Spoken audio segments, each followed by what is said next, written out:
밤은 부드러운 빗소리로 살아 있었고 섬세한 장막이 해안 도시 남원을 반짝이는 베일로 감쌌다.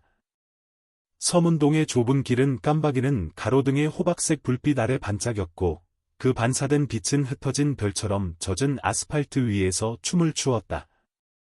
근처 바다에서 밀려오는 규칙적인 파도 소리는 길가 포장마차의 삶의 소음에 숯불 위에서 지글거리는 구운 고등어, 공기 중으로 피어오르는 소금과 간장 냄새와 뒤섞였다. 마을은 폭풍에도 불구하고 꾸준한 심장 박동으로 조용한 활기를 띠고 있었다. 낡은 편의점에 처진 차양 아래 한 남자가 홀로 서 있었다. 희미한 불빛에 그의 실루엣이 선명했다. 그의 이름은 강민재였고 한때의 자신과는 그림자 같은 존재였다. 낡아 빠진 재킷은 몸에 달라붙어 흠뻑 젖었고 칼라는 해지고 며칠간의 방랑으로 얼룩져 있었다. 낡은 운동화에는 진흙이 묻어 있었고 끈이 실처럼 해진 배낭은 잊고 싶은 삶의 무게를 짊어진 듯 어깨에 무겁게 걸려 있었다. 깊고 그늘진 그의 눈은 피로와 경계심이 뒤섞인 채 거리를 훑었고 늦은 밤 식객들의 웃음소리와 근처 식당의 접시 덜그럭거리는 소리를 포착했다.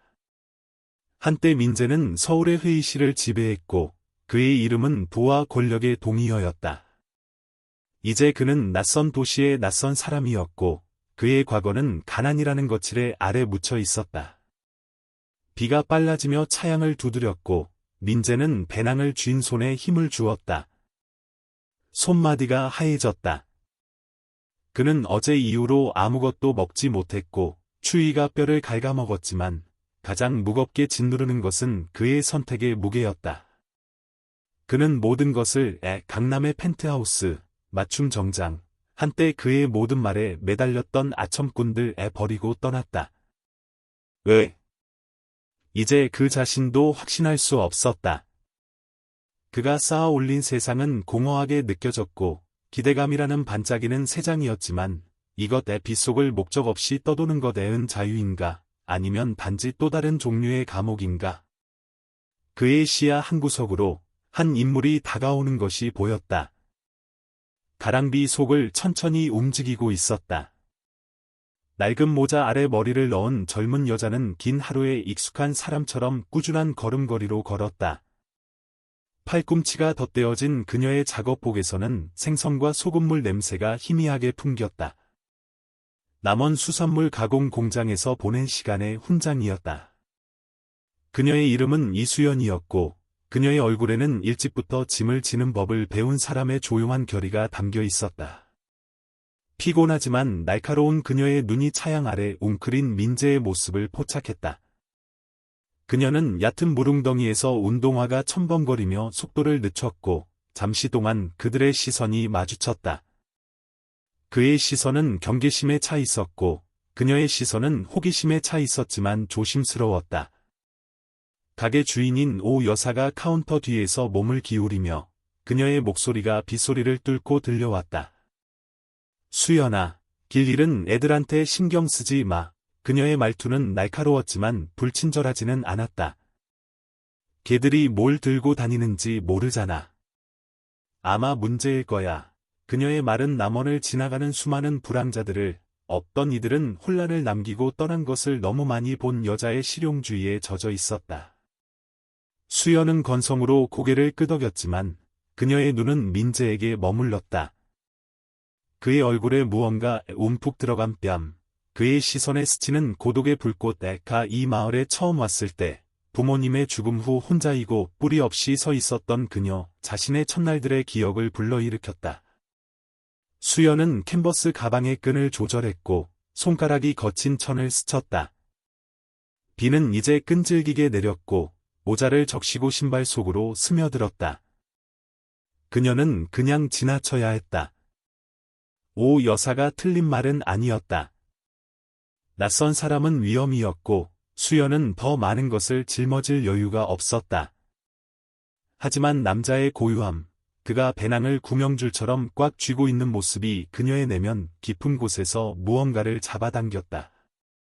그녀도 한때 그렇게 길을 잃었었다. 갈 곳 없이 빗속에 서서 요리 학교의 꿈은 생존의 무게 아래 묻혀 있었다. 누구 기다리세요. 그녀의 목소리는 빗소리에 거의 묻힐 뻔했다. 민재의 고개가 번쩍 들렸고 그의 눈이 의심으로 가늘어졌다. 그는 대답하지 않고 단지 작지만 단호한 움직임으로 고개를 저었다. 수연은 가방을 쥔 손에 힘을 주며 그를 살폈다. 그는 누구든 될 수 있었다. 가출한 사람, 사기꾼, 혹은 더 나쁜 사람. 하지만 그의 움츠러든 어깨, 추위에 맞서 턱을 꽉 담은 모습은 너무도 생생하고 너무도 인간적이어서 무시할 수 없었다. 그녀는 숨을 고르고 마음을 다잡았다. 머물 곳이 없으시면 제 작은 방이 있어요. 오늘 밤 거기서 주무셔도 돼요. 그 말은 그녀가 제고할 틈도 없이 튀어나왔고 오 여사의 날카로운 숨소리가 가게에서 메아리쳤다. 수연아, 제정신이니? 노파가 문간으로 나서며 쏘아붙였다. 너 걔 모르잖아. 걔가 널 몽땅 털어가면 어떡해? 수연은 돌아섰고 그녀의 표정은 단호했다. 하룻밤뿐이에요. 그녀가 말했다. 아침에 떠날 거예요. 그녀의 목소리는 조용한 확신을 담고 있었지만 심장은 의심으로 뛰고 있었다. 민재는 그녀를 지켜보았고 그의 시선에는 알 수 없는 무언가의 놀라움 혹은 회의감가 스쳤다. 그의 옛 삶에서는 아무도 대가 없이 도움을 주지 않았다. 호의는 화폐였고 친절은 거래였다. 하지만 낡은 재킷과 흔들림 없는 눈을 가진 이 여자는 아무것도 기대하지 않는 듯했다. 그는 머리에서 비가 뚝뚝 떨어지는 동안 망설이다가 낮은 목소리로 한 번 고개를 끄덕였다. 고맙습니다. 수연은 돌아보지 않고 빗속으로 걸어갔다. 민재는 무거운 발걸음으로 뒤따랐고 그녀는 누구이며 왜 이러는 걸까 하는 질문이 머릿속에서 불타올랐다. 비는 그들의 실루엣을 삼켰고 그들은 서문동 가장자리에 허름한 하숙집들이 모여 있는 곳으로 향했다. 밤이 그들을 감싸고 있었다. 수연의 방으로 가는 길은 좁은 골목의 미로였고 공기는 바다의 짠 내음과 멀리서 들려오는 안개 경보 소리로 가득했다. 그녀의 운동화는 무릉덩이에서 첨벙거렸고 걸음걸이는 꾸준했지만 조심스러웠다. 마치 민재가 어둠 속으로 사라질까 반쯤 예상하는 듯했다. 그는 뒤따랐고 신발은 삐걱거렸다. 각 걸음은 그가 얼마나 멀리 떨어졌는지를 상기시켰다. 하숙집들이 앞에 우뚝 솟아 있었고 그들의 양철 지붕은 녹슬고 처져 있었으며 빨랫줄에는 젖은 빨래가 바람에 흔들리고 있었다. 그것은 그에게 낯선 세상이었고 그의 과거에 세련된 대리석 바닥과는 거리가 멀었다. 수연은 낮고 콘크리트로 된 건물 앞에 멈췄다. 벽에는 곰팡이가 얼룩져 있었다. 여기에요. 그녀는 줄 끝에 문을 열쇠로 열면서 평탄한 목소리로 말했다. 방은 작았고 겨우 10제곱미터 남짓했지만 거의 반항적으로 깨끗했다. 한쪽 벽에는 나무 침대 하나가 있었고 발치에는 얇은 담요가 깔끔하게 접혀 있었다. 이가 빠진 테이블에는 주전자와 액자 사진의 어린 수연과 한 소년, 벚꽃을 배경으로 밝게 웃고 있는 애이 놓여 있었다. 공기는 파스와 바다 소금의 희미한 냄새가 났고 이상하지만 위안이 되는 혼합이었다. 민재는 배낭을 여전히 꽉 쥔 채 문간에 서 있었다. 방의 단순함이 그를 불안하게 했다. 그는 도시 전망이 있는 펜트하우스에서 잠을 잤고 한 끼 식사가 이 방 월세보다 더 비싼 레스토랑에서 식사를 했다. 그러나 여기에는 온기가 있었고 살아있는 듯한 느낌이 가슴을 조여왔다. 수연은 그의 망설임을 알아차렸다. 별거 아니에요. 그녀의 말투는 사실적이었다. 하지만 비는 막아줘요. 오늘 밤 여기서 쉬세요. 그는 뻣뻣한 움직임으로 안으로 들어와 침대 가장자리에 앉았다. 스프링이 그의 무게 아래 삐걱거렸다. 수연은 그에게 마른 수건을 건네주었고 눈은 그의 얼굴을 훑었다. 닦으세요. 그녀가 말했다. 흠뻑 젖었어요. 민재는 수건을 받았지만 사용하지 않았고 손가락으로 그 낡은 가장자리를 더듬었다. 침묵이 길어졌고 밖에서는 비 내리는 소리만 들렸다. 수연은 테이블에 앉아 손을 모으고 그를 살폈다. 어디서 왔어요? 그녀의 목소리는 부드럽지만 탐색적이었다. 민재의 턱이 굳어졌다. 여기저기서요. 그의 어조는 퉁명스러웠다. 계속 옮겨 다녔어요.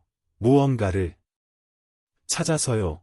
그 모호함은 의도적이었고 그가 대답할 준비가 되어 있지 않은 질문들에 대한 방패였다. 수연의 눈이 살짝 가늘어졌지만 그녀는 밀어붙이지 않았다. 대신 그녀는 일어서서 선반에서 야른 담요를 꺼내 침대에 던졌다. 바닥이 차가워요. 그녀가 말했다. 이거 쓰세요. 그는 담요를 보고 그녀를 보았다. 왜 이러는 거예요? 그는 낮고 거의 비난하는 듯한 목소리로 물었다. 수연은 잠시 멈췄고 손이 테이블 위에 놓였다. 필요해 보여서요. 그녀는 간단히 말했다. 너무 생각하지 마세요. 그냥 아침에 떠나세요. 그녀는 주 조명을 끄고 작은 램프 하나만 남겨 방에 따뜻한 빛을 드리웠다. 그리고 그녀는 침대에 올라 그에게 등을 돌렸다. 민재는 수건을 손에 든 채 가만히 앉아 있었다. 그녀의 말은 그의 마음속에서 단순하지만 당혹스럽게 메아리쳤다. 그의 옛 삶에서는 아무도 동기 없이 행동하지 않았다. 그는 테이블 위의 사진을 쳐다보았다. 수연과 너무도 닮은 소년의 미소가 그의 내면에서 이름 붙일 수 없는 무언가를 불러일으켰다. 그는 담요를 덮고 바닥에 누워 천장을 응시했다. 비의 리듬이 그를 불안한 잠으로 이끌었다. 아침은 갈매기 울음소리와 생선시장의 희미한 덜그럭거리는 소리와 함께 밝았다. 민재는 밥과 말린 생선 냄새에 잠을 깼고 딱딱한 바닥 때문에 몸이 뻣뻣했다. 수연은 이미 일어나 머리를 뒤로 묶고 테이블 위에는 주전자가 김을 내고 있었다. 그녀는 그를 쳐다보았고 표정은 알 수 없었다. 아직 여기 있었네요. 그녀의 어조는 환영도 적대감도 없었다. 지금쯤이면 갔을 줄 알았는데. 민재는 여전히 옆에 배낭을 둔 채 앉아 있었다. 저는 상황을 파악하고 있어요. 그 말은 부족하게 느껴졌다. 수연은 눈썹을 치켜 올리고 김에 싼 작은 밥 한 덩이를 그에게 건네주었다. 드세요. 그녀가 말했다. 그리고 시장으로 가세요. 항상 일손을 구해요. 생선 씻기, 가판대 청소. 화려하지는 않지만 일이에요. 그는 그릇을 받았고 온기가 손으로 스며들었다. 그 제스처는 작았지만 낯설게 느껴졌다. 아무도 그에게 이런 식으로 음식을 건네준 적이 없었다. 대가 없이는 말이다. 그는 천천히 밥은 평범했지만 안정감을 주었고 수연이 공장으로 갈 가방을 싸는 것을 지켜보았다. 제가 뭘 하든 왜 신경 쓰세요? 그는 목소리에서 날카로움을 감추지 못하고 물었다. 그녀는 문에 손을 얹고 잠시 멈췄다. 신경 안 써요. 그녀가 말했지만 그녀의 눈에는 무언가 애동정 혹은 인식애가 스쳐 지나갔다. 하지만 당신은 여기 있고 아직 죽지 않았잖아요. 그러니 뭐라도 하세요. 그녀는 다른 말 없이 떠났고 그녀의 발소리는 아침의 부산함 속으로 사라졌다.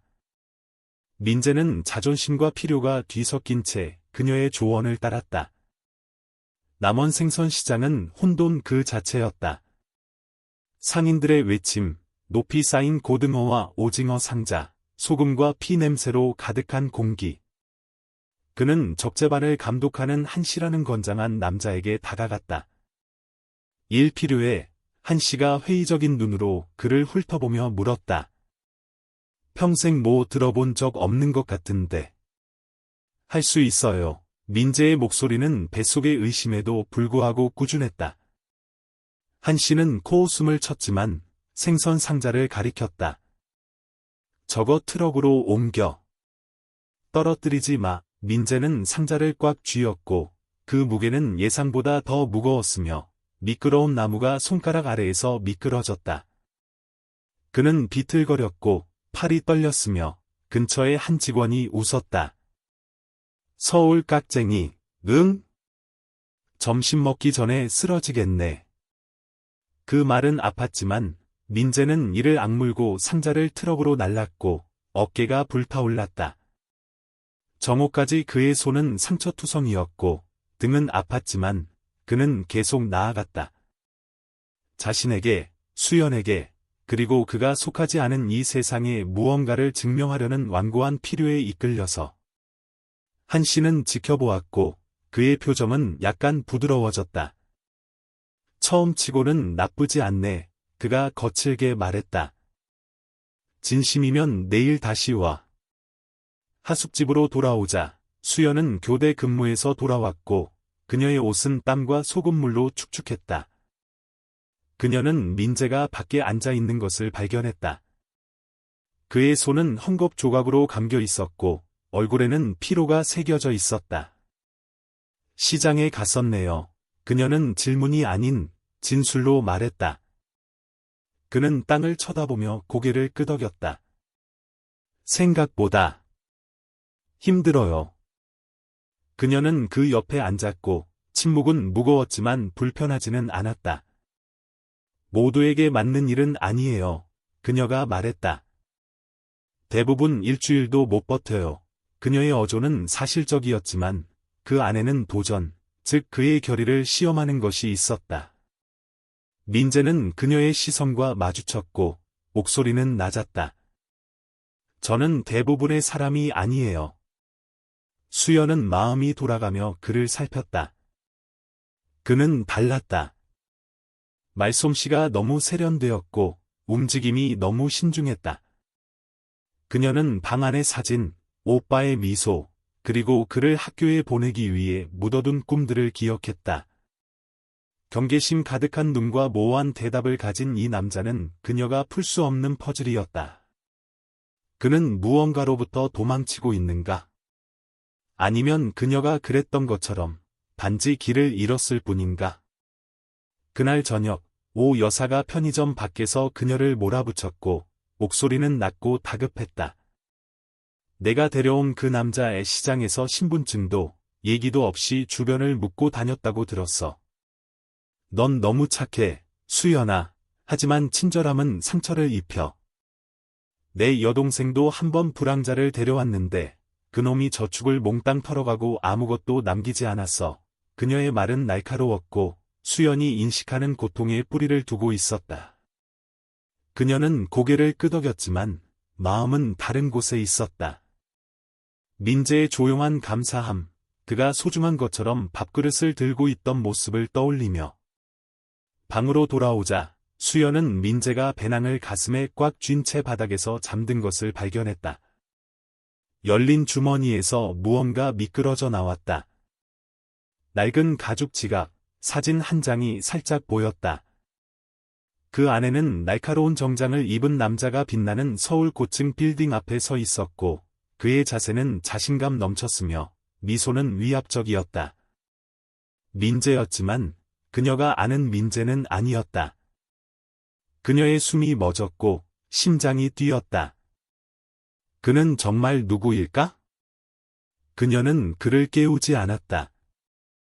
대신 그녀는 테이블에 앉아 오빠의 사진이 그녀를 쳐다보고 있었다. 비는 그쳤고 멀리서 바다의 희미한 소음만 남았다. 수연의 마음은 신뢰와 의심, 친절과 경계 사이에서 갈등하며 빠르게 돌아갔다. 그녀는 민재의 이야기를 몰랐지만 한 가지는 알았다. 그는 무언가를 숨기고 있었고 그녀가 조심스럽게 쌓아온 삶이 풀리기 전에 그것이 무엇인지 알아내야 했다. 새벽은 남원 위에 창백하고 마지못한 빛으로 밝았고 어젯밤 비에서 남은 무거운 구름을 뚫고 스며들었다. 공기는 상쾌했고 해초의 날카로운 향과 깨어나는 생선 시장의 희미한 금속성 소음이 섞여 있었다. 서문동은 천천히 움직였고 좁은 골목은 상자 덜그럭거리는 소리와 하루를 준비하는 상인들의 외침으로 윙윙거렸다. 수연의 비좁은 방에서 아침은 더 무겁게 느껴졌고 말없는 질문들의 무게로 가득 차 있었다. 민재의 지갑에서 엿본 사진에 정장을 입은 남자, 서울의 스카이라인을 배경으로 높이 서 있는 애은 그녀의 마음속에 박혔고 무시할 수 없는 파편이었다. 수연은 작은 스토브에 서서 미역국 냄비를 저었고 증기가 그녀의 얼굴 주위로 피어올랐다.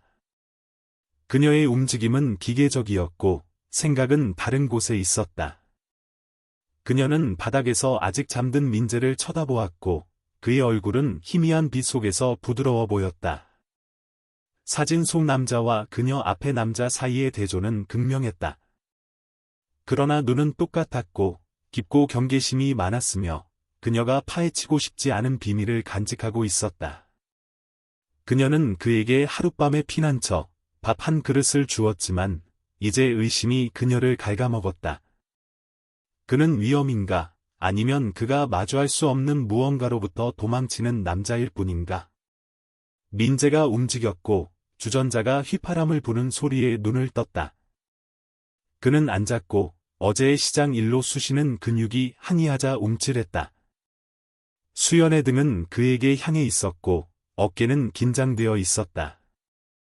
일어났네요. 그녀는 돌아서지 않고 편판한 목소리로 말했다. 국 거의 다 됐어요. 먹고 다음 계획을 세워요. 그는 그녀의 어조의 변화를 느끼며 고개를 끄덕였다. 어젯밤의 친절함의 온기는 식었고 조심스러운 날카로움으로 바뀌었다. 그는 침묵 속에서 먹었고 국에 짠 온기가 그를 안정시켰지만 마음은 들끓었다. 그는 그가 알던 공허한 삶을 벗어나기 위해 남원에 왔지만 탈출은 그의 옛 정체성을 버리는 것만큼 간단하지 않았다. 그의 과거의 무게는 그에게 달라붙었고 이제 이 작은 방에서 그는 그것이 더 무겁게 짓누르는 것을 느꼈다. 생선시장은 그 자체로 짐승이었고 민재가 또 다른 하루를 위해 돌아왔을 때 그를 압도하는 냄새와 소리의 혼란스러운 교향곡이었다. 공기는 생선 내장과 디젤 냄새로 가득했고 바닥은 물과 비늘로 미끄러웠다. 무뚝뚝한 감독관인 한 씨는 그를 회의적으로 쳐다보았지만 상자를 건네주었다. 오늘 우리 속도 늦추지 마. 그의 목소리는 낮은 으르렁거림이었다. 큰 선적이 있는데 아마추어들 때문에 시간 낭비할 틈 없어.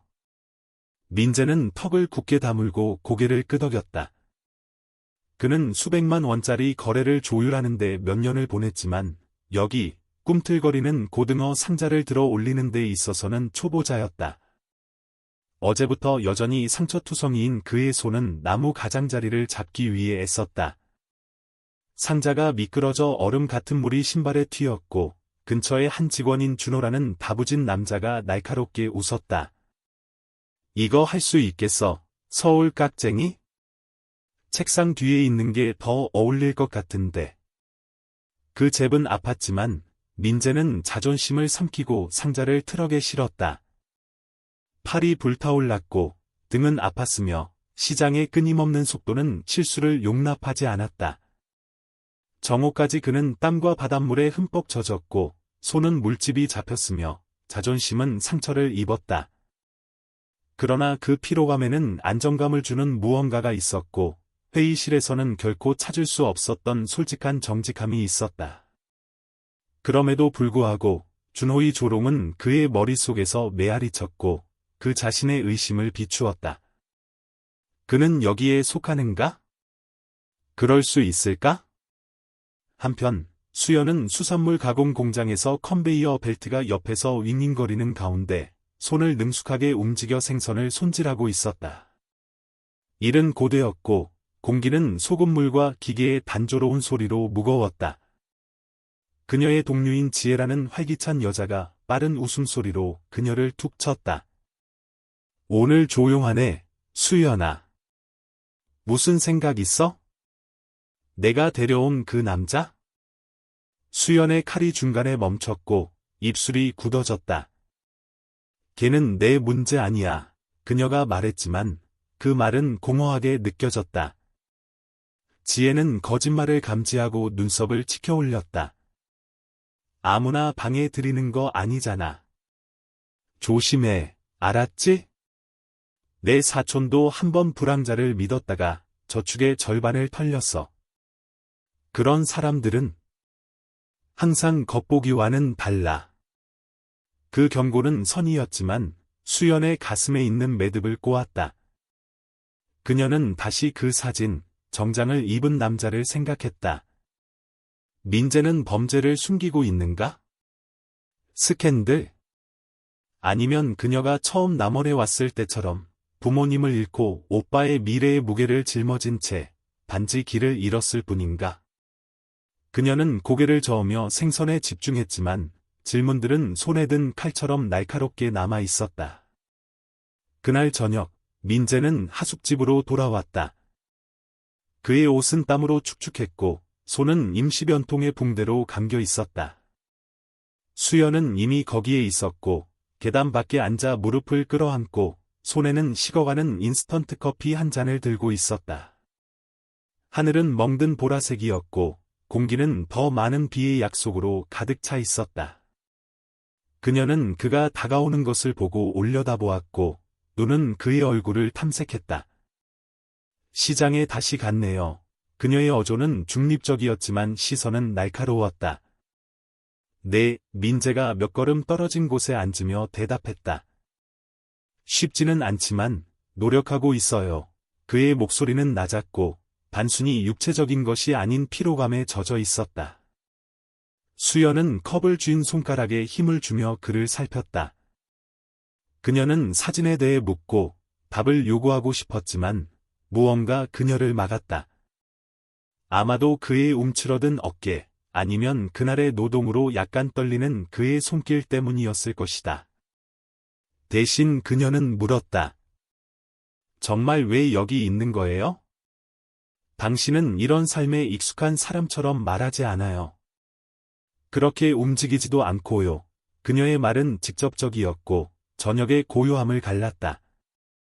민재의 턱이 굳어졌고 그의 눈이 땅으로 향했다. 변화가 필요했어요. 그가 말했고 대답은 모호했지만 진실로 무거웠다. 제가 가졌던 삶은 제가 생각했던 것과 달랐어요. 수연의 이마에 주름이 잡혔다. 그건 대답이 아니에요. 그녀의 목소리는 단호했지만 불친절하지는 않았다. 당신은 무언가로부터 도망치고 있어요. 사람들은 배낭 하나만 들고 남원에 나타나지 않아요. 숨기는 게 없다면요. 그녀의 말은 날카롭고 단호하게 공중에 걸려 있었다. 민재는 그녀의 시선과 마주쳤고 그의 표정은 알 수 없었다. 잠시 동안 그녀는 그가 고백할 것이라고 생각했지만 그는 단지 고개를 저었다. 숨기는 거 아니에요. 그가 부드럽게 말했다. 저는 무언가를 찾고 있어요. 그 모호함은 그녀를 좌절시켰지만 그녀가 더 밀어붙이기 전에 오 여사가 나타났다. 팔짱을 낀 채 얼굴은 찌푸려져 있었다. 수연아, 넌 너무 물러. 그녀의 목소리가 마당을 가로질러 들려왔다. 이 남자는 문제야. 시장에서 들었는데 상자를 떨어뜨리고 모두를 늦추고 있다고. 내 말 명심해. 그는 문제만 일으킬 거야. 그녀의 어조는 씁쓸함으로 가득 차 있었고 그녀가 결코 완전히 떨쳐내지 못한 배신의 메아리였다. 그녀의 여동생의 상실은 이 모든 세월이 지난 후에도 여전히 쓰라린 상처였다. 수연은 일어섰고 커피가 컵에서 철벅거렸다.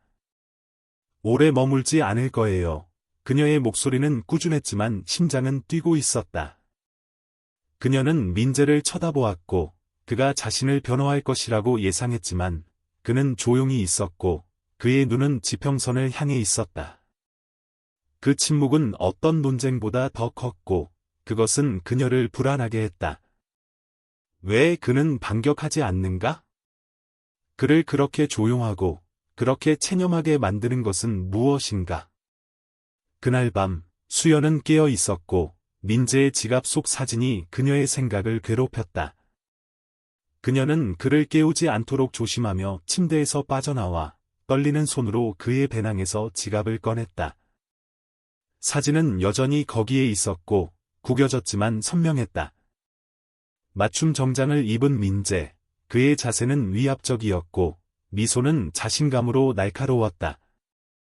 그의 뒤에는 빛나는 사무실 타워가 서울 하늘로 솟아 있었고 유리 외관은 부와 권력을 비추고 있었다. 사진 속 남자는 낯선 사람이었지만 눈은 틀림없이 그의 것이었다.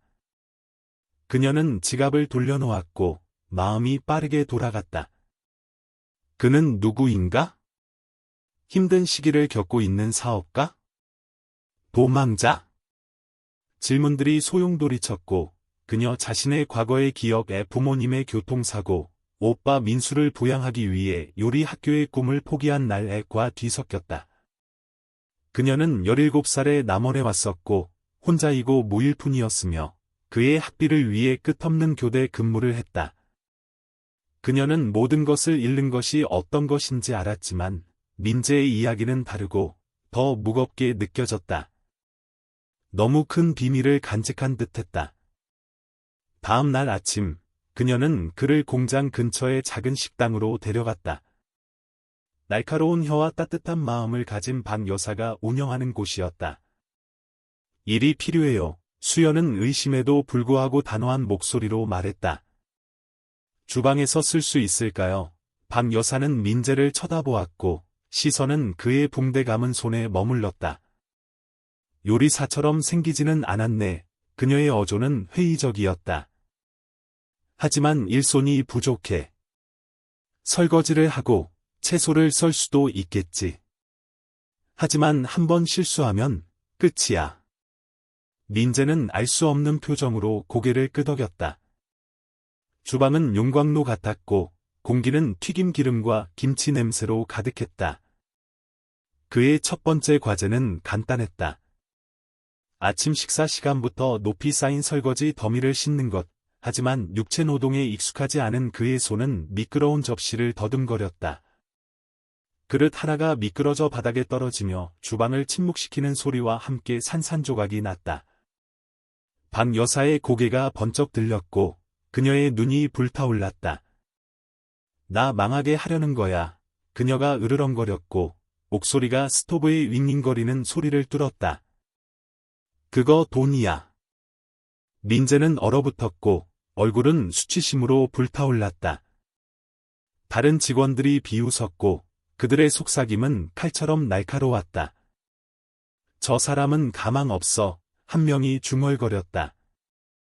아마 평생 일해본 적 없을 거야. 문간에서 지켜보던 수연은 죄책감을 느꼈다. 그녀가 그를 여기에 데려왔고 그를 보증했지만 이제 그녀는 실수를 한 것인지 궁금했다. 그러나 그의 침묵 속 무언가, 그가 파편을 줍기 위해 무릎을 꿇는 모습이 그녀가 걸어나가는 것을 막았다. 식당이 문을 닫은 후 민재는 밖에 앉아 있었고 그의 손은 그날의 일로 따끔거렸다. 수연이 그와 함께했고 밤 공기는 그녀의 피부에 시원했다. 별들은 희미했고 남원의 가로등 불빛에 가려져 있었지만 바다의 리듬은 꾸준했고 마을의 소음 아래 조용한 맥박이었다. 그만두지 않았네요. 그녀의 목소리는 전보다 부드러웠다. 대부분은 그만뒀을 텐데. 민재는 그녀를 보았고 그의 눈은 피곤했지만 맑았다. 저는 그만두려고 여기 온 게 아니에요. 그가 말했다. 저는 이 삶을 이해하고 싶어요. 그 일부가 되고 싶어요.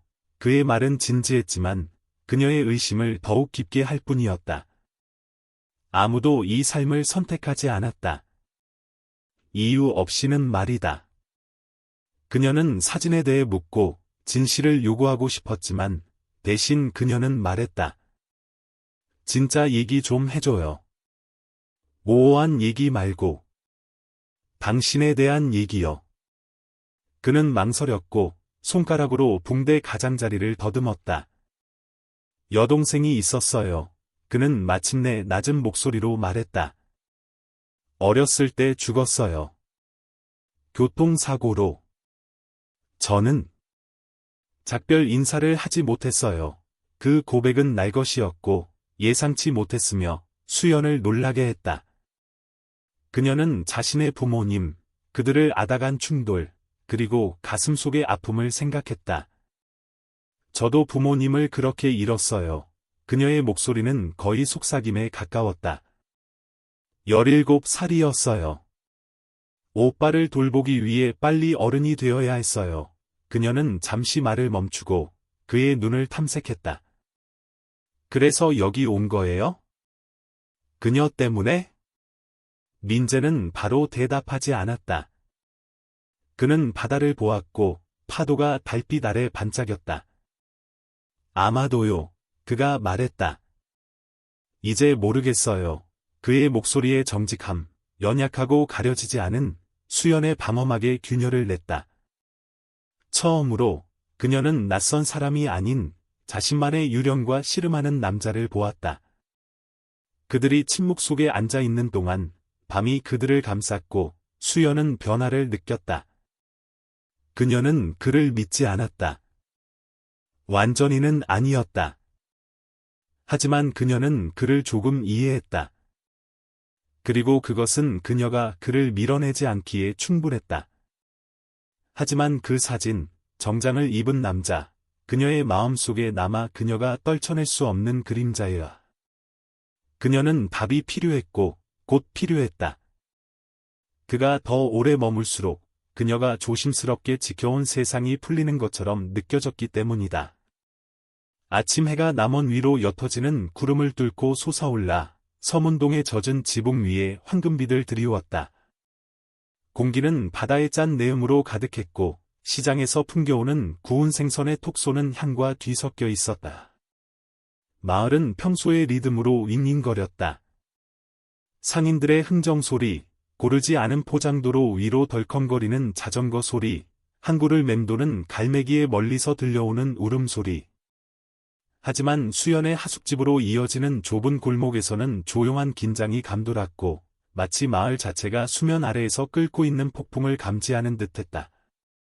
강민재는 식당 밖에 서 있었고 그의 손은 여전히 며칠간의 설거지와 상자 운반으로 상처투성이었다.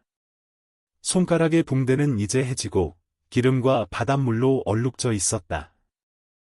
그의 옛 삶의 편안함으로 부드러워졌던 얼굴은 이제 피로의 선으로 새겨져 있었지만 그의 눈은 완고한 결의로 불타고 있었다. 그는 그의 과거 삶의 공허한 승리를 넘어선 무언가를, 진짜 무언가를 찾기 위해 남원에 왔다. 그러나 매일은 고된 노동뿐만 아니라 수연의 의심과 마을의 경계심 어린 시선으로 그를 시험했다. 방 안에서 이수연은 수산물 가공 공장으로 갈 또 다른 교대 근무를 위해 가방을 쌌다. 그녀의 움직임은 빠르고 거의 화가 난 듯했으며 낡은 보온병을 캔버스 토트백에 밀어 넣었다. 민재의 지갑에서 엿본 사진에 정장을 입은 남자, 권력을 발산하며 서울의 고층 빌딩 앞에 서 있는 애은 그녀의 마음속에 박혔고 무시할 수 없는 파편이었다. 그녀는 그를 집에, 삶에 들여놓았지만 이제 그녀는 거짓말을 초대했는지 궁금했다. 식당은 아침 중반까지 용광로 같았고 공기는 튀김 고등어의 지글거리는 소리와 냄비 덜그럭거리는 소리로 가득했다. 민재는 싱크대에 서서 손을 비눗물에 담그고 거의 필사적인 집중력으로 접시를 닦았다. 식당 주인인 박 여사는 근처에 서서 그녀의 날카로운 눈은 아무것도 놓치지 않았다. 더 빨리, 민재, 그녀가 카운터에 걸레를 던지며 쏘아붙였다. 점심시간이 다가오는데 실수할 여유 없어. 그녀의 어조는 거칠었지만 그 안에는 마지못해 인정하는 존경심이 있었다. 그녀는 그가 깨진 접시와 직원들의 조롱에도 불구하고 매일 돌아오는 것을 보았다. 민재는 턱을 굳게 다물고 고개를 끄덕였다. 일은 끊임없었고 속도는 가차 없었다. 한때 계약서에 서명하는 데 익숙했던 그의 손은 이제 반복적인 작업의 부담으로 떨렸다. 날카로운 혀를 가진 젊은 요리사 동호는 찜통 밥 쟁반을 들고 지나가며 비웃었다. 아직 여기 있었네. 응? 지금쯤이면 왔던 곳으로 도망갔을 줄 알았는데 그의 말은 도끼로 가득 차 있었고 눈은 개인적인 원한으로 반짝였다. 또 다른 직원인 상민이라는 조용한 남자가 카운터에 기대어 손을 닦았다. 왜 그렇게 쟤를 싫어해, 동우야? 그의 목소리는 낮았지만 호기심에 차 있었다. 동우의 비웃음이 흔들렸고 턱이 굳어졌다. 쟤 봐. 그의 목소리는 낮고 씁쓸했다. 불황자처럼 행동하지만 그 안에 오만함이 있어. 우리보다 낫다는 듯이. 돈 뿌리고 물건 부수고 우리가 뒷정리하게 만들고 떠나는 서울에서 온 부잣집 애들 생각나게 해. 그런 가짜 싫어. 그의 말은 날 것이었고 그의 세상을 뒤흔들고 흔적 없이 떠난 외부인들에 대한 기억에 오래된 상처의 한 조각 애를 담고 있었다. 그 잽은 민재를 아프게 했지만 그는 고개를 숙이고 설거지에 집중했다. 그는 이전에 회의실에서 라이벌들이 그의 동기를 의심할 때 불신에 직면한 적이 있었지만 이것은 다르고 더 날 것이었고 더 개인적이었다. 그는 여기에 속하지 않았고 동우의 말은 그것을 더욱 확실하게 했다. 수연은 쉬는 시간에 도착했고 공장 유니폼은 여전히 소금물로 축축했다. 그녀는 문간에 머물며 민재가 일하는 것을 지켜보았다. 그의 움직임은 어설펐지만 신중했고 마치 그가 닦는 모든 접시가 승리한 전투인 것 같다. 그녀는 그를 여동생에 대한 슬픔의 일부를 공유했던 남자를 믿고 싶었지만 사진이 그림자처럼 남아 있었다. 그녀는 박 여사에게 다가가 낮은 목소리로 말했다. 어떻게 지내요? 박 여사는 코웃음을 치며 앞치마에 손을 닦았다. 노력은 하고 있어. 그건 인정해. 하지만 타고난 건 아니야. 제 손은 이런 일에 만들어지지 않았어. 그녀는 잠시 말을 멈추고 눈이 약간 부드러워졌다. 그래도 쟤한테는 뭔가 있어. 동우가 지옥을 보여줘도 불평하지 않아. 수연은 민재에게 시선을 돌리며 고개를 끄덕였다. 그녀는 별빛 아래에서의 그들의 대화, 그의 여동생의 죽음에 대한 그의 고백을 기억했다. 그것은 진짜였고 날 것이었지만 그가 지닌 비밀을 상쇄하기에 충분했을까? 그녀는 그에게 말하지 않고 떠났고 마음은 신뢰와 의심의 뒤엉킴이었다. 오후에는 새로운 도전이 찾아왔다. 일손이 부족하고 주문이 밀린 박 여사는 민재의 손에 칼을 쥐어주었다. 준비 담당이야. 그녀는 채소 더미를 가리키며 말했다. 이거 썰어. 후회하게 만들지 마. 민재는 칼을 꽉 쥐었고 손가락은 뻣뻣하고 불확실했다. 그는 펜트하우스 주방에서 과일을 자르는 것 외에는 부엌 칼을 잡아본 적이 없었다. 그곳에서는 개인 요리사가 식사를 배달했다.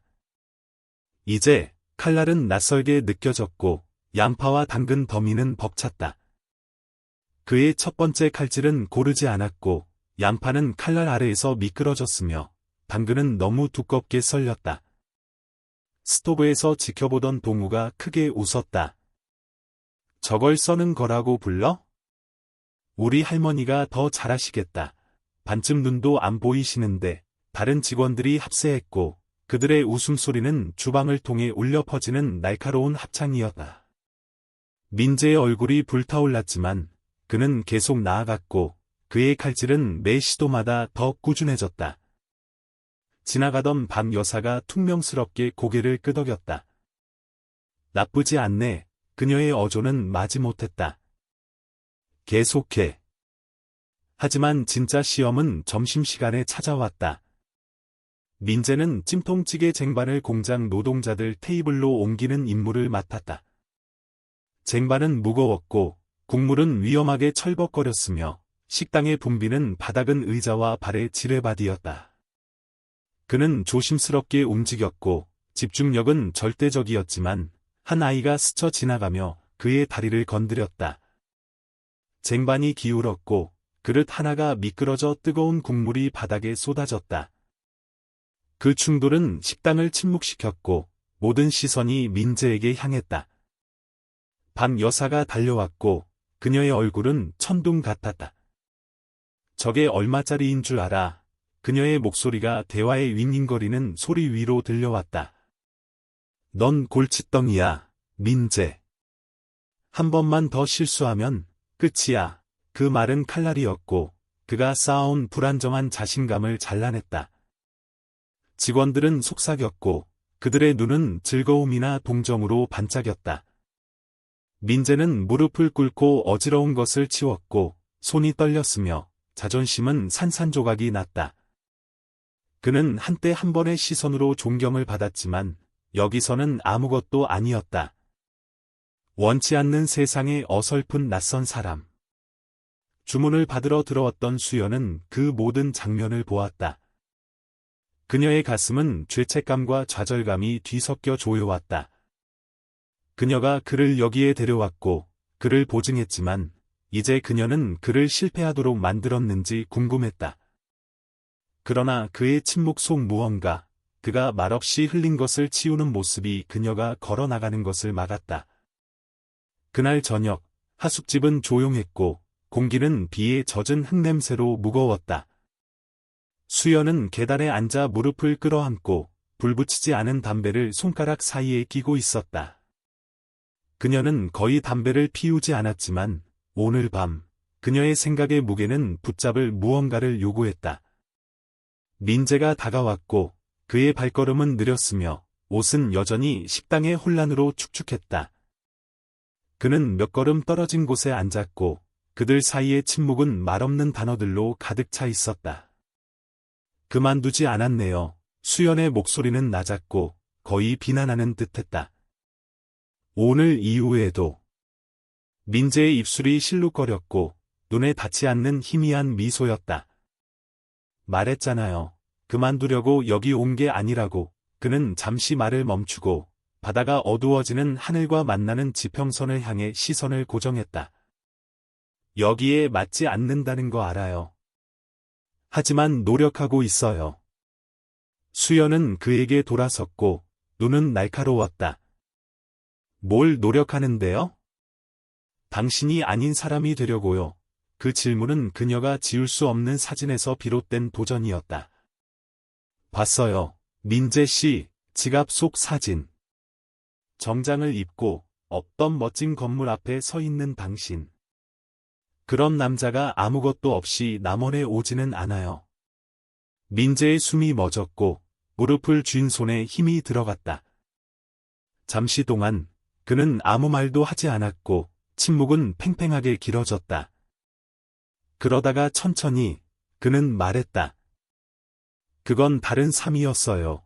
그의 목소리는 거의 속삭임에 가까웠다. 내가 떠나온 삶. 왜요? 수연의 목소리는 날카롭고 요구하는 듯했다. 사람들은 그런 삶을 그냥 떠나지 않아요. 뭘로부터 도망치는 거예요? 그는 그녀를 보았고 그의 눈은 그녀가 이름 붙일 수 없는 무언가의 슬픔 혹은 후회로 날 것이었다. 도망치는 거 아니에요. 그가 말했다. 저는 숨이 막혔어요. 제가 가진 모든 것에 돈, 권력에 공허했어요. 그것 없이 사는 게 어떤 건지 알고 싶었어요. 진짜가 되고 싶었어요. 수연은 짧고 쓴 웃음을 터뜨렸다. 진짜요? 이게 진짜라고 생각해요. 그녀는 하숙집, 금이 간 벽, 처진 지붕을 가리켰다. 이건 장난이 아니에요. 민재 씨, 이건 생존이에요.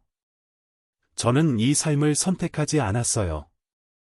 살아야 했어요. 당신은요?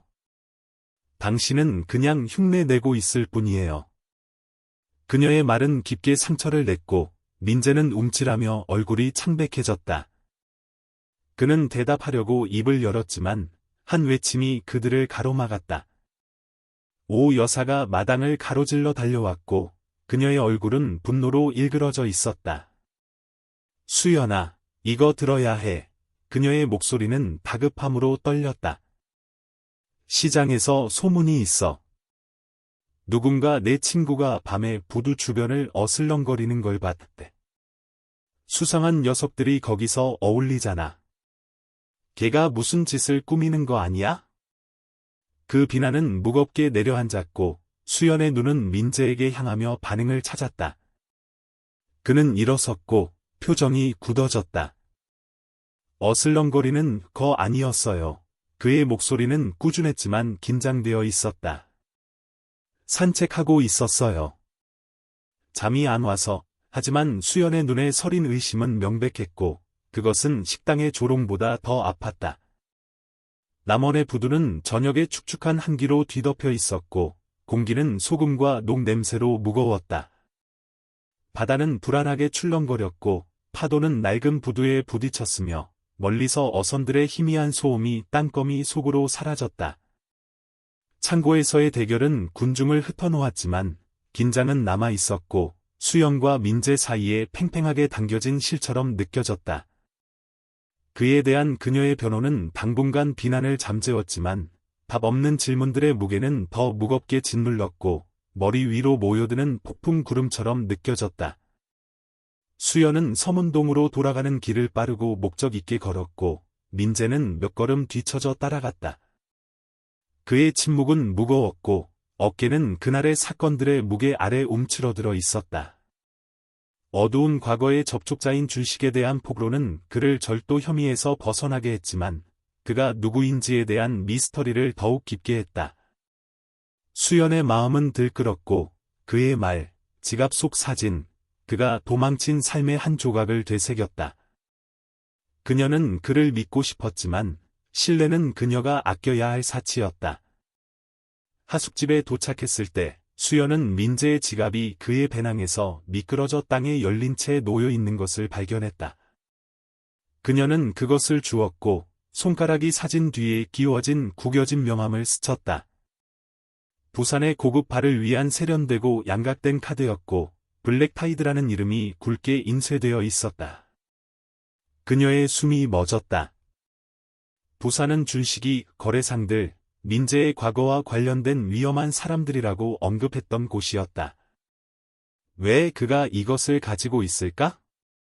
그는 정말 그 삶을 끝냈는가, 아니면 여전히 그것에 묶여 있는가? 그녀는 카드를 다시 넣었고 심장이 뛰었으며 말없이 그에게 지갑을 건넸다.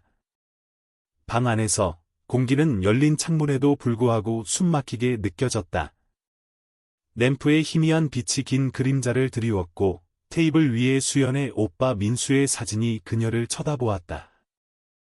그녀 자신의 짐을 상기시키는 것이었다. 그녀는 민재에게 돌아섰고 목소리는 낮았지만 단호했다.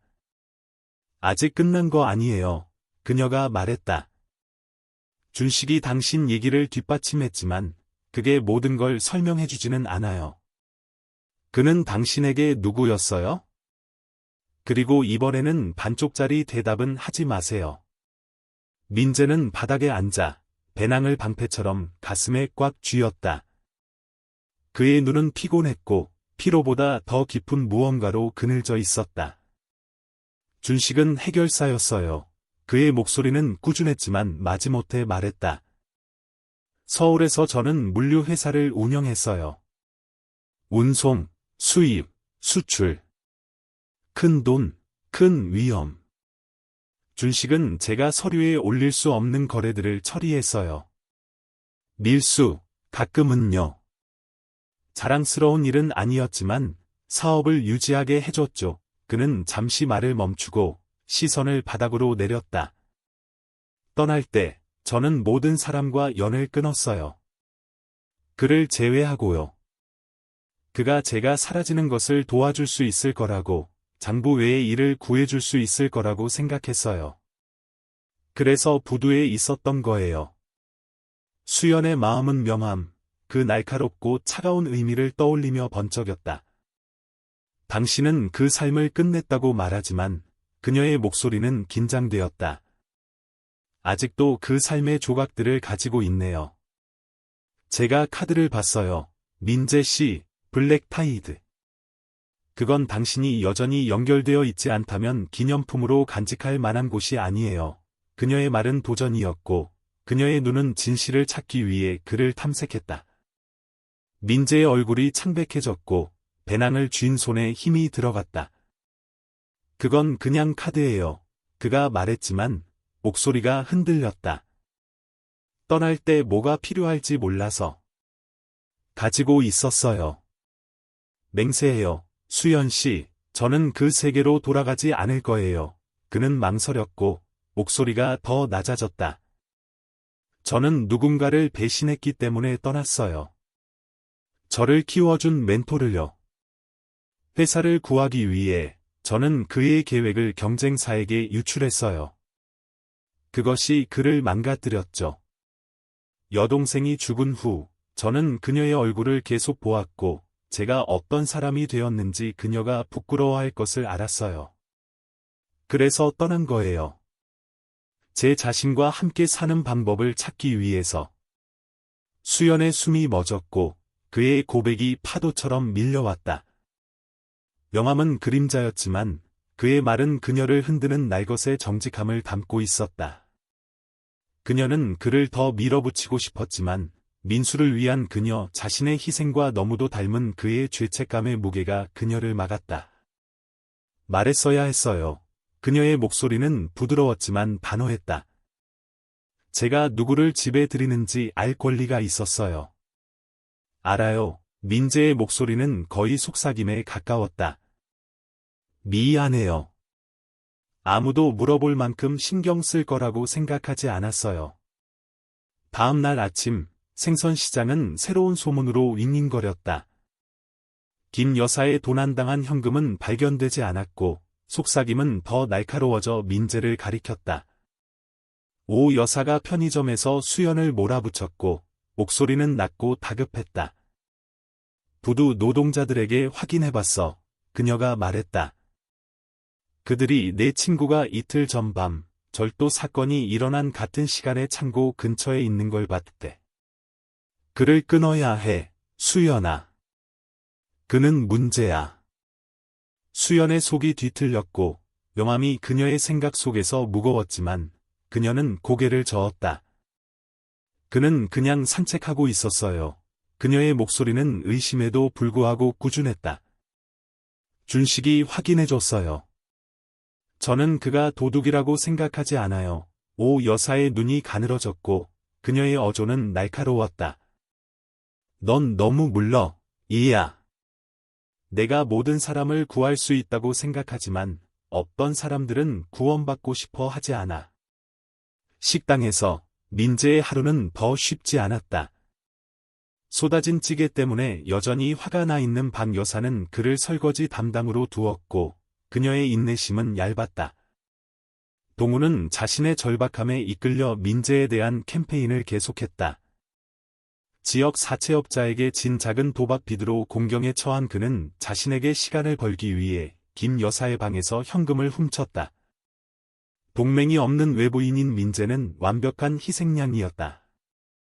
그가 기름진 냄비 더미를 싱크대에 던질 때 그는 가까이 다가가 낮은 목소리로 씩씩거렸다.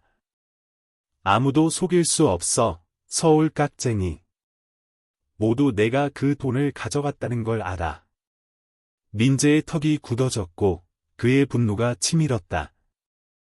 아무것도 가져가지 않았어. 그의 목소리는 꾸준했지만 날카로웠다.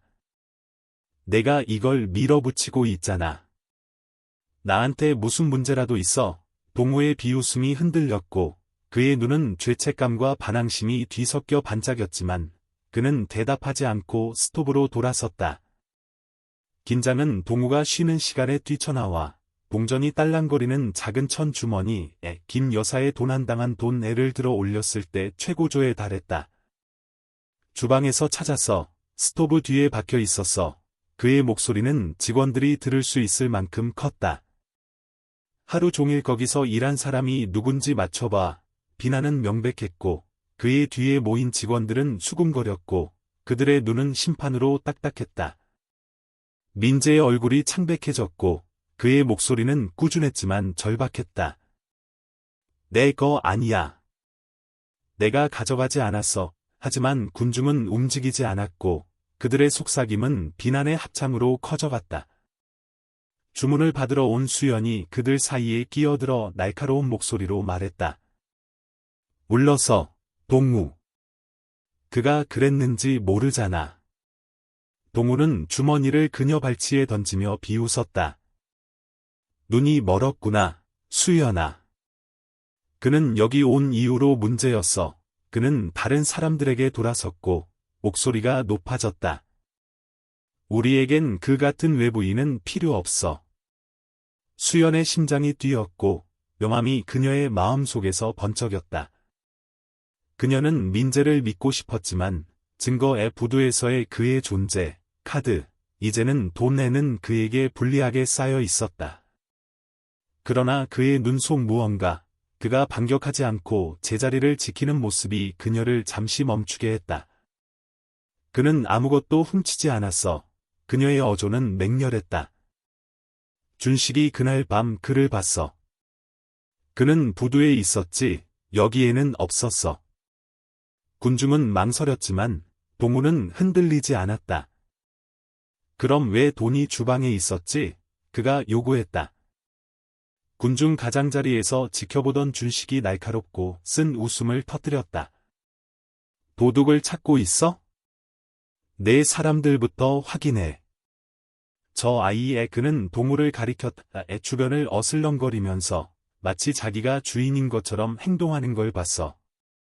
그 비난은 군중의 초점을 옮겼고 수군거림이 그들 사이를 퍼져나갔다. 동우의 얼굴이 붉어졌고 그의 주먹이 쥐어졌지만 그는 아무 말도 하지 않았고 그의 침묵은 유죄를 인정하는 것이었다. 수연은 민재의 팔을 잡고 군중에게서 그를 끌어냈다. 나랑 같이 가. 그녀의 목소리는 낮고 맹렬했다. 이 문제를 해결할 거야. 그들은 부두로 걸어갔고 공기는 소금과 멀리서 들려오는 어선들의 희미한 소음으로 무거웠다. 창고들이 앞에 우뚝 솟아 있었고 녹슨 벽은 희미해지는 빛 속에서 긴 그림자를 드리웠다. 수연의 심장이 뛰었고 마음은 명암과 준식의 증언과 씨름했다. 그녀는 민재를 변호했지만 카드는 그가 남겨두었다고 주장하는 과거와 구체적인 연결고리였다. 모든 걸 말해줘. 그녀는 상자 더미 옆에 멈춰 서서 말했다. 더 이상 반쪽짜리 진실은 없어. 내가 결백하다면 증명해. 민재의 눈은 날것이었고 가려지지 않은 채 그녀를 탐색했다. 그날 밤 여기 있었어. 그는 꾸준한 목소리로 인정했다. 하지만 훔치러 온 건 아니었어. 준식을 찾고 있었어. 그는 내 회사에서 일했고 신중한 선적을 처리했어. 그가 내가 다시 시작하는 것을 도와줄 수 있을 거라고, 장부 외의 일을 구해줄 수 있을 거라고 생각했어. 하지만 그는 거기에 없었어. 수연의 숨이 멎었고 명암이 그녀의 생각 속에서 불타올랐다. 그리고 그 카드는, 그녀의 목소리는 날카로웠다. 블랙 타이드. 가지고 있었잖아, 민재 씨, 왜? 그는 움찔했고 그의 손이 쥐어졌다. 실수였어. 그가 말했다. 일이 잘못될 경우를 대비해서 연락처가 필요할까 봐 가지고 있었어. 하지만 더 이상 그 삶을 원하지 않아. 맹세해. 그녀의 마음은 그의 말과 증거 사이에서 갈등하며 흔들렸다. 그를 믿는 것은 도약처럼 느껴졌고 그녀가 감당할 수 있을지 확신할 수 없는 위험이었다.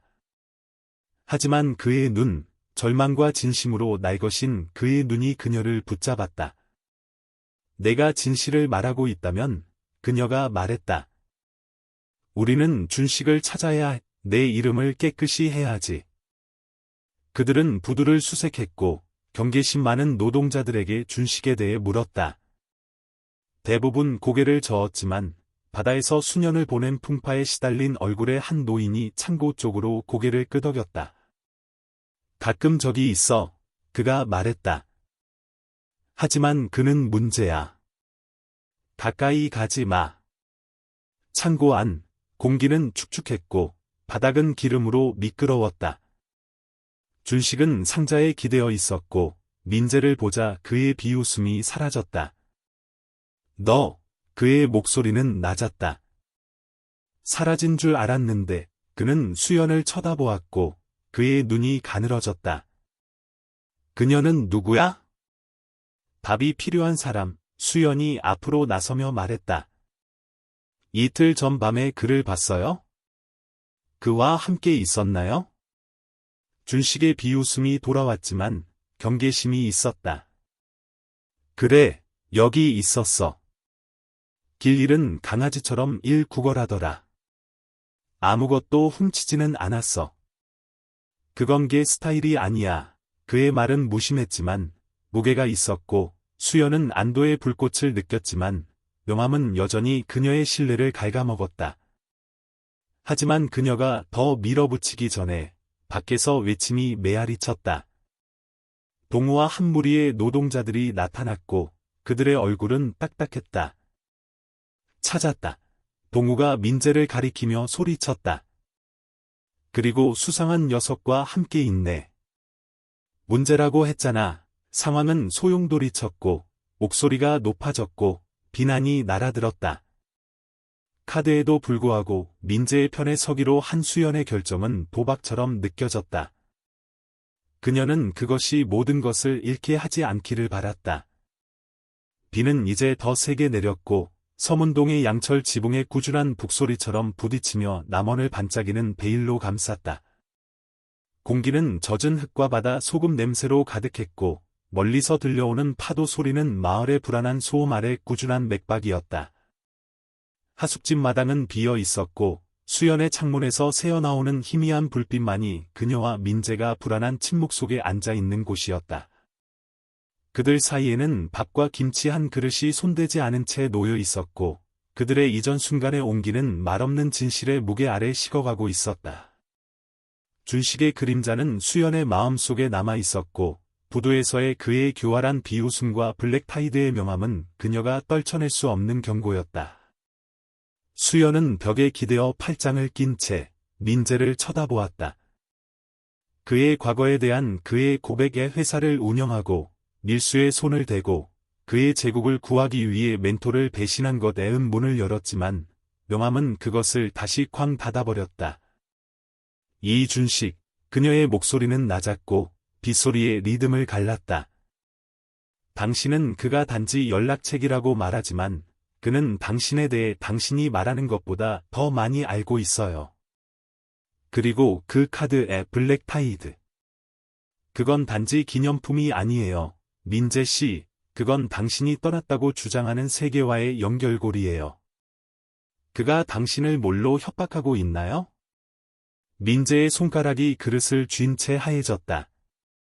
램프의 희미한 빛이 그의 얼굴에 그림자를 드리웠고 피로의 선을 깊게 했다. 아무것도 협박하지 않아요.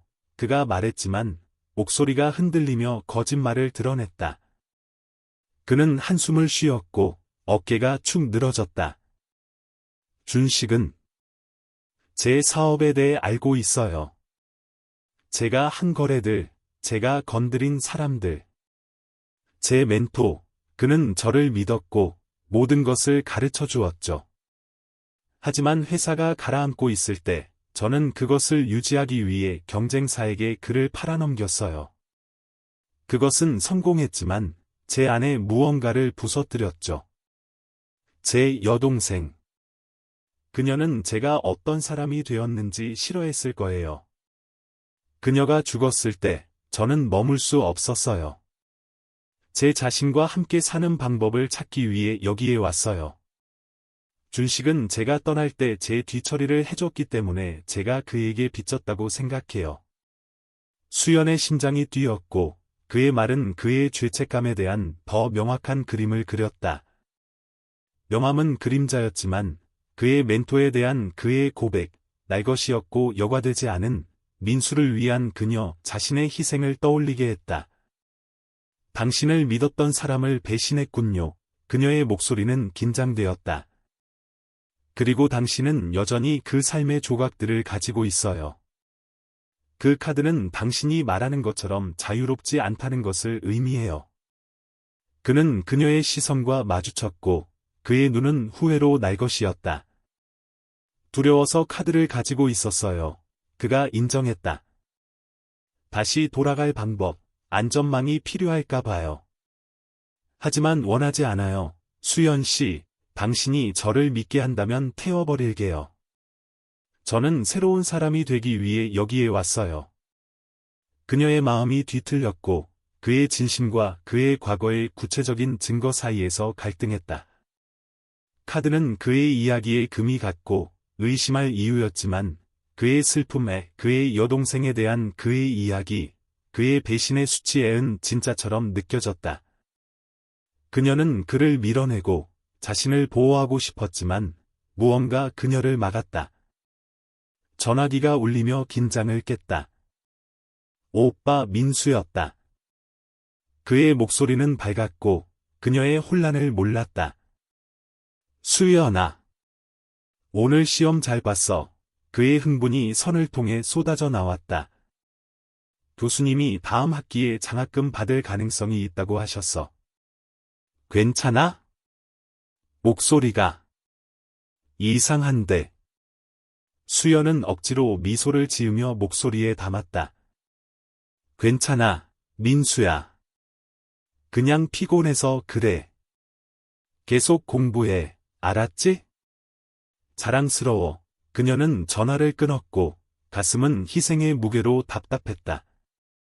그녀가 버는 돈 한 푼 한 푼은 그의 학비, 그의 미래에, 그녀가 자신의 꿈을 포기한 미래에로 들어갔다.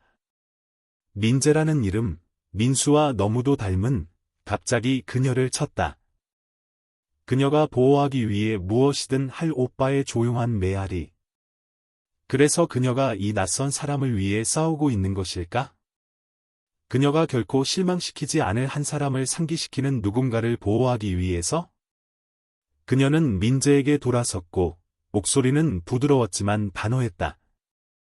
당신을 믿으려고 노력하고 있어요. 그녀가 말했다.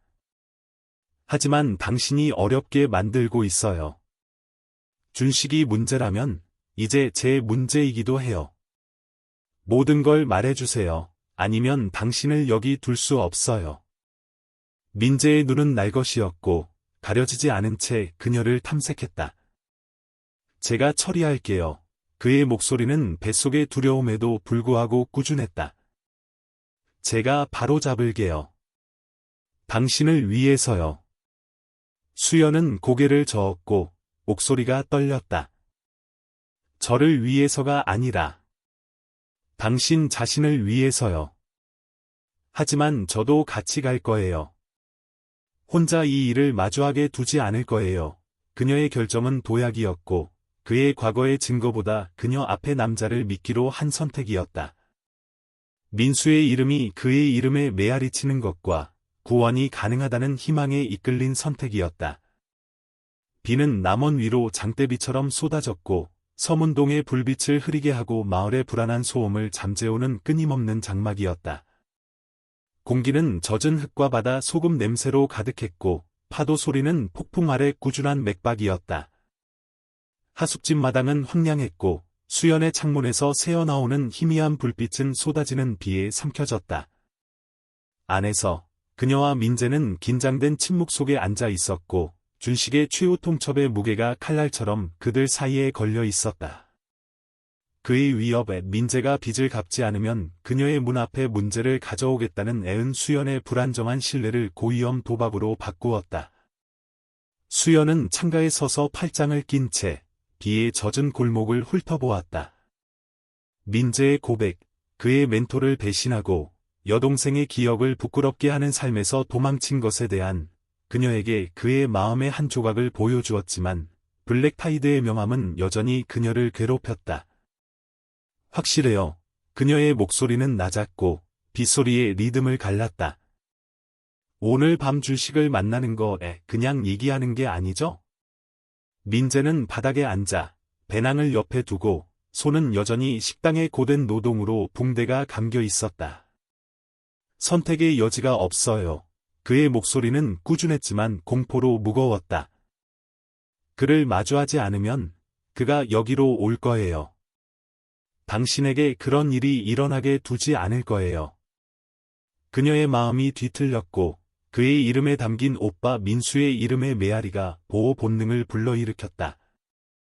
그녀는 카드에도 그의 과거에도 불구하고 그를 믿기로 선택했지만 이제 위험은 더 높아졌다. 저한테 빚진 거 없어요.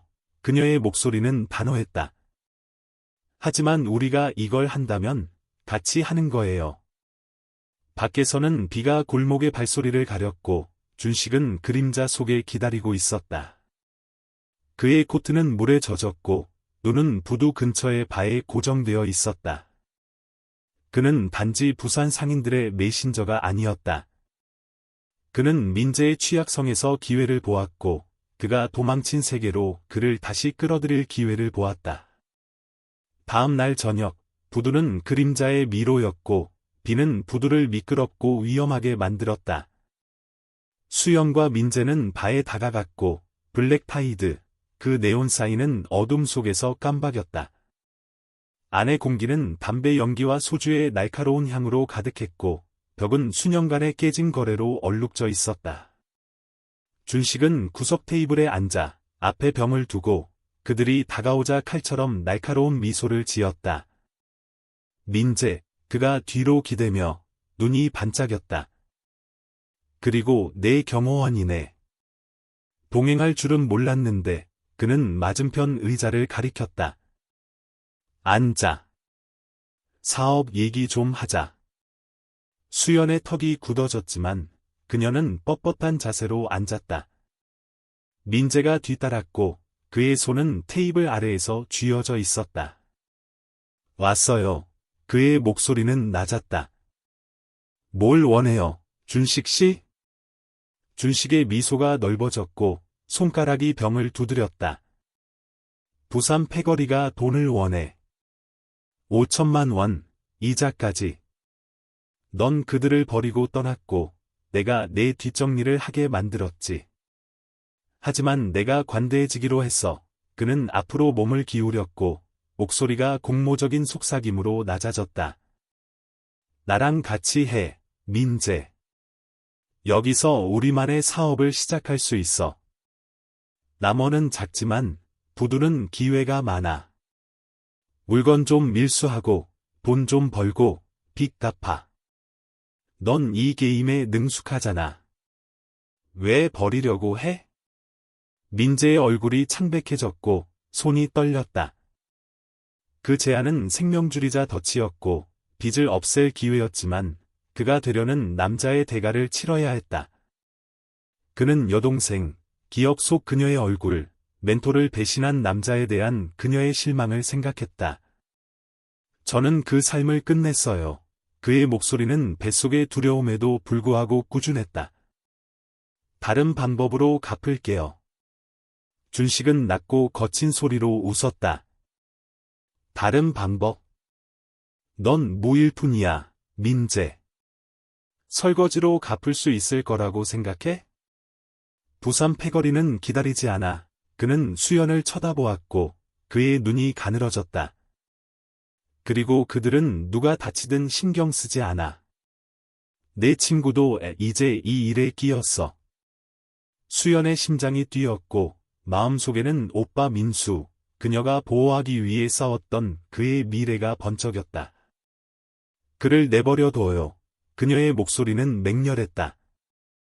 그는 당신의 장기말이 아니에요. 우리를 건드리면 후회하게 될 거예요. 준식의 미소가 흔들렸고 그의 눈은 그녀의 결의를 가늠했다. 그가 대답하기 전에 밖에서 소동이 일어났다. 동우가 공포에 질린 얼굴로 바에 뛰어 들어왔고 상민이라는 부두 노동자가 뒤따랐다. 준식 씨, 동우의 목소리가 갈라졌다. 그들한테 제가 그런 뜻이 아니었다고 말해주세요. 그는 김 여사의 도난당한 주머니를 들어 올렸고 손이 떨렸다. 빚 갚으려고 가져갔어요. 알았죠? 이렇게까지 될 줄은 몰랐어요. 반은 조용해졌고 모든 시선이 동우에게 향했다.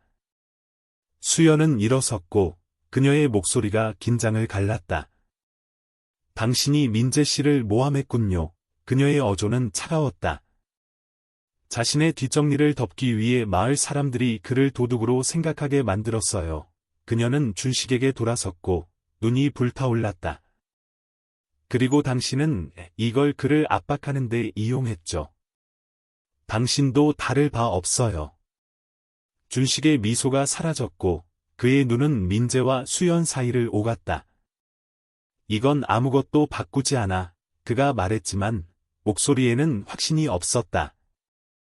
넌 아직 빚졌어, 민재. 그리고 나는 돌아올 거야. 수연은 민재의 팔을 잡고 문으로 그를 끌었다. 여기서 끝이에요. 그녀의 목소리는 단호했다. 그들이 빗속으로 나섰을 때 동호의 고백이 그들 뒤에서 메아리 쳤다. 마을의 의심에 금이 가는 소리였다. 다음 날 아침, 생선시장은 다른 종류의 가십으로 윙윙거렸다.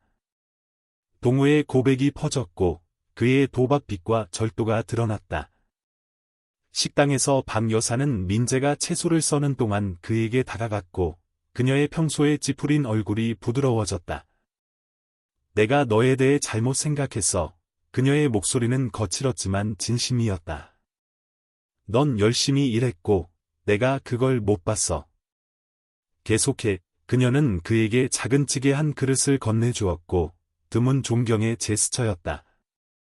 나중에 오 여사가 편의점 밖에서 수연을 붙잡았고 팔짱을 꼈지만 눈은 전보다 부드러워졌다. 내가 섣불리 판단했어. 그녀의 어조는 마지못했다. 내 친구는 내가 생각했던 것과 달라. 그 모든 일 후에 머무르는 건 용기가 필요해. 그녀는 잠시 말을 멈추고 덧붙였다. 넌 착한 아이야, 수연아. 그의 문제에 휘말리지 마. 수연은 고개를 끄덕였고 마음은 가벼워졌지만 여전히 경계심이 있었다. 마을의 태도 변화는 작은 승리였지만 준식의 위협은 크게 드리워져 있었다. 하숙집으로 돌아오자 그녀는 민재가 밖에 앉아 있는 것을 발견했다. 그의 손은 여전히 붕대가 감겨 있었고 얼굴에는 결의가 새겨져 있었다. 그들이 당신을 다르게 보기 시작했어요. 그녀가 그 옆에 앉으며 말했다. 하지만 준식은 끝나지 않았어요. 계획이 뭐예요? 민재는 그녀를 보았고 그의 눈은 과거의 무게에도 불구하고 맑았다. 빚을 갚을 방법을 찾을 거예요. 그가 말했다. 합법적으로요. 그가 뭘 제안하든 그 세계로 돌아가지 않을 거예요. 여동생에게 그리고 당신에게 빚졌어요. 수연의 마음이 흔들렸고 그의 이름에 담긴 민수의 이름의 메아리가 그녀의 보호 본능을 자극했다. 그녀는 카드에도 그의 과거에도 불구하고 그를 믿기로 선택했고 이제 마을이 따르기 시작했다. 하지만 준식의 제안은 그림자였고 민재의 결에 그리고 그녀의 결에 애를 시험하는 것이었다. 비가 양철 지붕에 꾸준한 리듬으로 내리는 동안 그들은 침묵 속에 앉아 구원이 가능하다는 불안정한 희망에 묶여 있었다. 민재의 과거의 폭풍이 깨지려고 위협하는 동안에도. 시청자 여러분, 오늘의 이야기는 모든 것을 잃어버린 한 남자의 여정일 뿐만 아니라 차가운 비와 잊혀진 듯한 따뜻한 선의 사이에서 평범한 사람들 속에서 다시 자신을 찾아가는 여정이기도 합니다. 강민재는 완벽한 사람이 아니었습니다. 그는 한때 정점에 섰던 사람이었지만 스스로 깊은 나락으로 떨어졌습니다. 그러나 낯설기만 했던 남원에서 그는 수연이라는 평범하지만 비범한 마음을 가진 여성을 만나게 됩니다. 인생은 두 번째 기회를 쉽게 주지 않습니다. 하지만 단 한 사람이라도 나를 믿어주는 사람이 있다면 우리도 한 번쯤은 스스로를 다시 믿어볼 필요가 있지 않을까요? 이 이야기가 여러분의 마음에 조금이라도 닿았다면 공감의 표시로 좋아요를 눌러주세요. 그리고 앞으로도 이렇게 조용하지만 깊은 울림을 주는 이야기들과 함께하고 싶다면 채널 구독도 부탁드립니다. 여러분의 응원 하나하나가 저희에게는 큰 힘이 되어 더 많은 진심 어린 이야기들을 전할 수 있는 원동력이 됩니다. 들어주셔서 감사합니다. 다음 이야기에서 다시 만나요.